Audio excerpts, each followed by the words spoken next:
that sometimes. So when we can put them into to open scenarios where I can see the ball, that makes my job a lot easier. I don't just close my eyes and hope it hits me. It is a lot of work from the men in front of me. Were they doing a good job of that? And it seemed like that third quarter especially, you were making a lot of stops and they were kind of taking a lot of those shots from the outside. Yeah, at the half, we kind of came in and said, Toronto is making the push right now. They're getting over the top, meaning, when they come up from the sideboards, they're getting to the middle of the floor. So Toronto made a big push, and we made one of our adjustments at the half. We have to eliminate them getting those open looks on top, and we did a good job of preventing them to get to good scoring lanes, and that made everybody's work a lot easier. What does this mean to you? Obviously, it was part of the reason you came here as a free agent. Yeah, it means a lot. It means a lot. I've been to one championship so far, and I lost it in about as heartbreaking as a way you can lose it. 2-goal lead with 2 minutes left, and I think about it all the time. Every time I go back to Rochester, every year in training camp, I think about that a lot. And to have the opportunity to get there is one thing, but we've got a lot of work to do. The West teams are fantastic, Colorado and Saskatchewan, so we're going to have quite a battle ahead of us.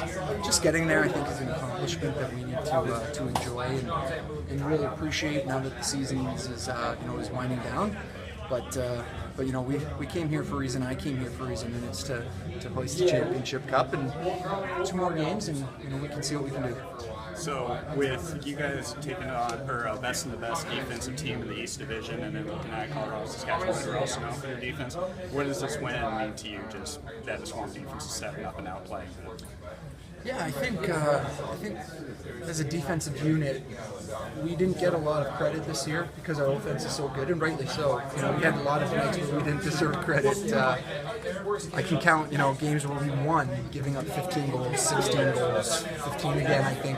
So as a defensive unit, the fact that you can still win those games, a win's a win, but at the end of the night, you kind of think, oh man, we didn't hold out, and the offense got us that one. So now that it's playoff time, you really do want to believe in that defense wins championships mentality. And we held them to 8 last game with 2 empty netters. We held them to 9 tonight.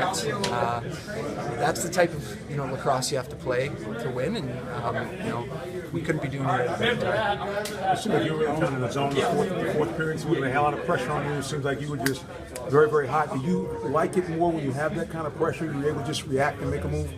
Yeah, I said before to John and Eddie when they were bringing me here, I'm fine giving up 15 a game and winning, but when it comes down to it, I want to be the big moment player. Like I want to be that guy who, in the end of the game, is making the save, not always relying on the offense to score. So even in a game like that, come fourth quarter time, I know I was brought here to bring leadership, and I thought I always feel like the minutes down the stretch, closing a game out, that's what your goaltender needs to do. So I'm happy to try and contribute. Thank you, Mike.